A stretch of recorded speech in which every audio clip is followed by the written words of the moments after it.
তাৰপিছত মাইকীক ধৰিলে মানে পিছফালে দি বাঘৰ মুখৰ পৰা বচালে পত্নীক। আধা ঘণ্টা ধৰি কৰিলে যুঁজ বাঘৰ লগত।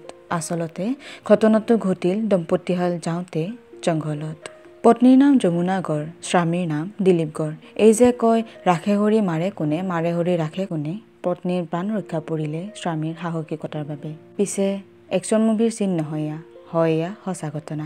খৰি কাটিবলৈ বুলি গৈছিলে কলিয়াবৰৰ চাহ বাগানলৈ। কাটি থাকোঁতেই খৰি পত্নীক পাছপিনৰ পৰা আক্ৰমণ কৰে এটা ঢেকীয়াভুটীয়া বাঘে। ভাগ্যখন ভাল আছিলে পত্নীৰ যে স্বামীয়ে দেখা পালে আৰু এডাল বাঁহেৰে তৎক্ষণাত বাঘৰ মুখমণ্ডললৈ আক্ৰমণ কৰে স্বামী দিলীপ গড়ে।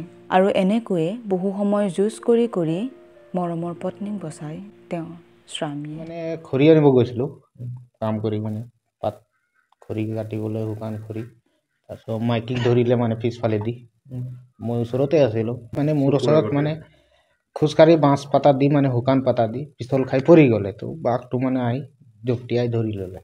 ধৰাৰ পাছত তাৰপিছত মই উঠালোঁ, উঠাই পৰা শুকান পাত দি মাৰিছোঁ বাঘৰ সন্মুখৰ পৰা। তাৰপিছত এৰিছে, বাঘে চালাং মাৰি দিলে পিছফালে। চালাং মাৰি আকৌ মোৰ লগত আহি আছিলে। আহোঁতে তাৰপিছত সমান পাই গ'লোঁ। তো জংঘলত কোচত লৈ পলাই বগান ওলাইছে। ল'ৰাটো কামৰ পৰা আহি খৰি নাছিলে ঘৰত, খৰি নাছিলে। আমিতো এটা কামতেই আছিলোঁ। ইহঁতৰ মানে নিৰিখ কাম সোনকালে নিৰিখ আদায় কৰি আহিলে ঘৰত। আহি পেলাই সিহঁতি শুকান খৰি নাছিলে, খৰি আনিব গ'ল বগানত। তো সি মানে এটা শুকান খৰি কাটি আছিলে আৰু বোৱাৰীখন বুটলি আছে খৰি। তেতিয়া বাঘখন আহি জঁপিয়াই ধৰি ল'লে। সি খৰি এৰি তাতে এটা বাঁহ পালে। এই বাঁহত বোৱাৰীটোকতো জঁপিয়াই ধৰি লৈছে পিছফালৰ পৰা। তেতিয়া ল'ৰাই কি কৰিলে, খৰি এৰি বাঁহটো ধৰি পেলাই আৰু আহি বোৱাৰীটোক বচালে।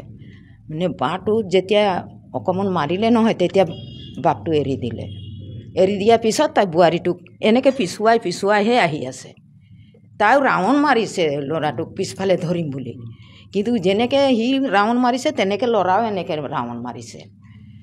মানে তো ভগৱানৰ আশীৰ্বাদত, চবৰ আশীৰ্বাদত যে বচালে, সেইটোৱে মই ধন্যবাদ মানিছোঁ। আৰু এতিয়া চবেই সহায় কৰিছে, এইটো কাৰণ আমাৰ মানে অলপ মনটো ভাল লাগিছে।